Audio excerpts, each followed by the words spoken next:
Super Mario Maker. Yeah, one thing I learned over the years was the new Super Mario Bros. Series was not exactly new after a while.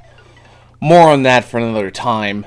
I'm considering redoing my Mario reviews because, the live action segments are kind of terrible and my acting is bad, and I didn't capture the game footage authentically. And I might remaster Super Mario 3D Land because the 3DS footage is kind of bad in that review. But let's not waste too much time on older videos.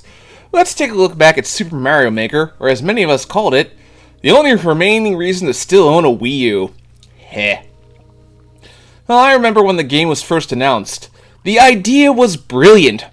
Everybody kept complaining that new Super Mario Bros. Had gotten repetitive, and weren't really new, like I said. So Nintendo basically just said, if you're so smart, why don't you make the levels? And from there, a new legend was born. The Wii U gamepad was just made for this game. Yeah, the gamepad had been seen as a largely unnecessary gimmick, but it works so well for making courses in Mario Maker, which makes me wonder just how it's going to work in 2 where you don't have that as an option. One thing that puzzles me is the lack of slopes. Yet that was the first thing they showed that you could do in Mario Maker 2. Yeah, they knew. So you have 4 styles you can choose from. Mario 1, Mario 3, Mario World, and New Super Mario Bros. And they all play like they did in their original games. Mario 1 is all about running and jumping. Mario 3 you can grab Koopa shells. Mario World you can kick them up in the air. And in New Super Mario Bros. You can wall kick. This does cause Mario 1 to seem awfully limited. Because it kind of was. It was the first of its kind. So Nintendo compensated by adding in Mii costumes that you can turn Mario into whoever you want, and they even have unique sound effects if you complete the course with them. I just love that.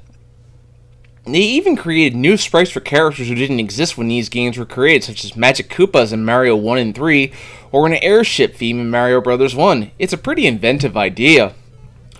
One of my favorite things was whenever they released an event course, although typically a lot of the events were things that only Japanese players would understand, like this Japanese game show host that created some courses. Japan gets video game shows? Oh man, I'm so envious. Our game shows suck! All we got was that old 80s game show Starcade. I remember watching this show on G4 back in the early 2000s, and oh god, I've grown old. Anyway, back on topic. Usually the event would tie in with a currently released game, like this one tying in with Mario & Luigi Paper Jam. Oh, I can't wait to do the Mario RPGs. Or my personal favorite, the Zelda Twilight Princess one. Now let's just get to making. One thing I love listening to is the sound effects as you are making the courses. It's so peaceful, and I could listen to it all day. Changing up the enemies is as simple as shaking them with the stylus pen. Oh man, the gamepad was just perfect for this game. Let's see, add a bunch of enemies, and boom, we're ready to go. Let's take it for a test drive!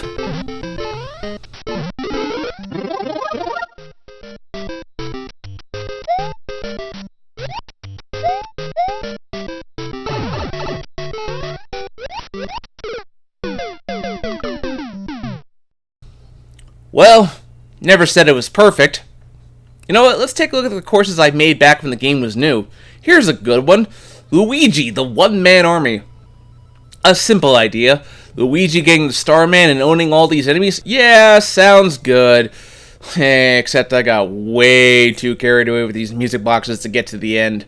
Not really sure what I was thinking there. Okay, here's another that my friend made. No ground. The stage is as described. No ground. You must make your way through the course and carefully jump your way. I remember watching him make it. It's the guy who does my thumbnails. Why did he come up with this, you may ask? He's a dick, that's why. That little gap you have to jump through? That's just cruel, man. My personal favorite course I made, though, has got to be the Sonic Goes for a Swim, where you basically just play as Sonic and go for a swim underwater. Looking back at it, I didn't put much in the way of obstacles, but yeah. The humor of the levels is that Sonic can't swim, so, yeah, let's just say he looks weird trying to swim. When not making courses, here's where you can check out courses that other players have made. Like this one! Somebody made a Zelda 2 Palace-like dungeon. Very creative. Or I'm looking at this user, Mary O. She's pretty well regarded. Let's see, my first course. Okay, let's see what she's got.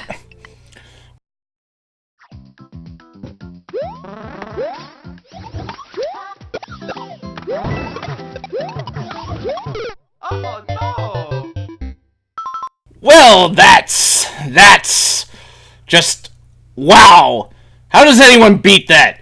Real smooth, Mario. Mario Maker really doesn't have anything in the way of story. All you see when you get the 10 Mario challenge is Princess Peach has been captured. Go save her. Pretty standard, really.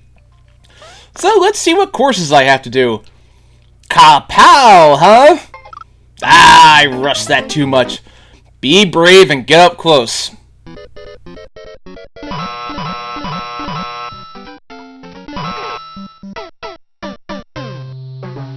Nope, I sure wasn't. A remix of World 1-2 of Mario 1. Not very original, guys. 3 Bowsers at the end of the path. 3 Bowsers. Yeah, you guys don't realize, but Bowser's unpredictable. You should not put 3 of them at once. Also, I love when people add sound effects to your failure. Makes the whole thing all the more disheartening.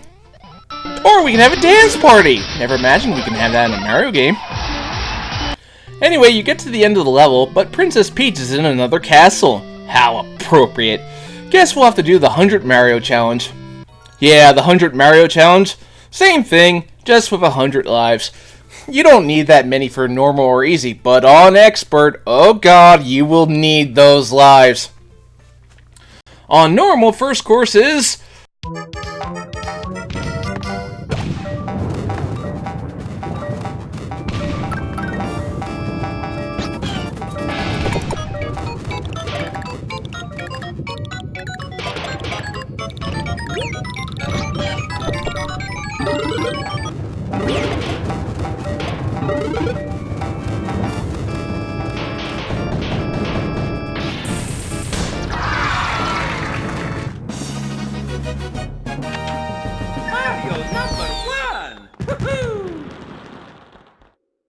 An automated level. It's always the Japanese players that do this, I've noticed. But then you come across levels that are just meant to be cheated in order to win. Like this one where I'm surrounded by yellow blocks. Yet all I get is a freaking sound effect that tells me I'm doing things wrong. Great. Just great. Skipping this! Yeah, the great thing about Mario Maker is that you can skip the levels that you don't like.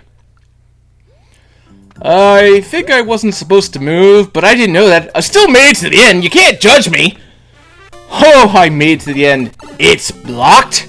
You're laughing at me? Whoever made this, you're a freaking cock tease. One thing I love is that getting extra lives is sometimes just handed to you. Of course, then there's levels where you need to think quickly on your feet. Such as this part where you must spin jump all the way down to make sure that you don't get crushed. Took a few tries, but I managed. Whatever the case, eventually you'll get to the end of the pathway and you'll have saved Princess Peach. But then you get into Expert, and let me tell you, this mode really lives up to his name because Expert seems to imply damn near impossible. These levels are designed to be absolutely soul-crushingly impossible with so many obstacles thrown at you. Now, theoretically, you're supposed to be able to clear the course before you upload them, and I find that highly dubious at best because some of these levels seem impossible at best. I imagine there was a hidden door that somehow managed to make them beatable, but I find that highly dubious at best. One thing I find most amusing that they added later on was the addition of checkpoints and key doors where you had to get key coins to unlock doors, and people really seem to love this addition. One addition I found was the giant mushroom, which turns Mario giant and usually causes the screen to go all weird. Also, dick move people who basically propel you forward and leave you with a second to react or you die, or even screw you over. Thanks a lot. Oh right, I forgot about this mushroom, the one that gives Mario lanky legs and makes him jump higher. The weird mushroom. They say it makes him like Luigi, but really it makes him look like Waluigi. That's probably why Waluigi's never been playable in a mainline Mario game, because what powers can they give him? Personally, I've never understood why Wario and Waluigi have never been bosses in the Mario and Luigi games, but that's another story. In fact, let's test this mushroom out. This is a long jump. Let's see if I can make it. I'm gonna make it. I'm gonna make it. This is the greatest thrill of my life. I'm king of the world. Woohoo! Woohoo! Ah! Then there's Super Expert. Oh god. Super Expert, you only have 6 stages, but they are by far the most grueling challenges that would make the lost levels look tame by comparison. I played for an hour, and I lost over 60 lives without even completing one course. One course!